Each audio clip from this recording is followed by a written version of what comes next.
so often we forget these pipelines are going to be built in ways that disproportionately affect low-income communities, people of color. Take the major compressor station they want to build in Buckingham County. That's a mile from a historically black church and a largely African-American community. That's one of the biggest dangers of the whole pipeline is the compressor station. They put it right in the middle of a black community, not accidentally. And look at the map of the pipeline route. It just cuts right through poor communities. That's exactly what it is. And of course, this is another example of environmental classism, another example of environmental racism. And think about where the pipelines start. They start in West Virginia. They start in one of the most desperate states in our country.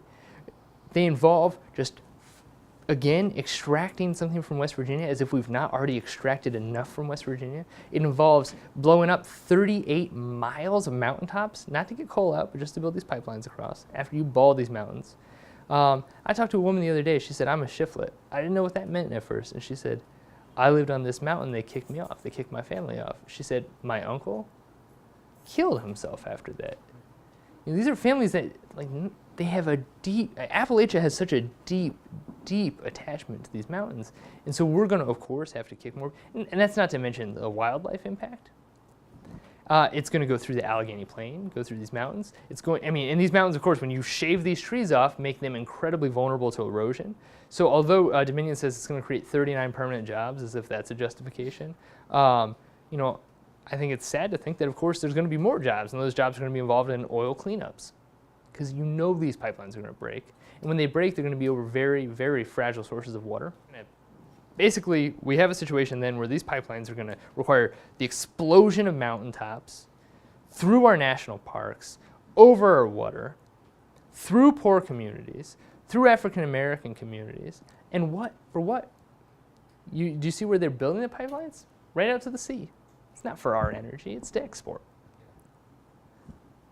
So it's a no-brainer for anybody that's not taking money from Dominion. And that's what infuriates me, is it's a no-brainer.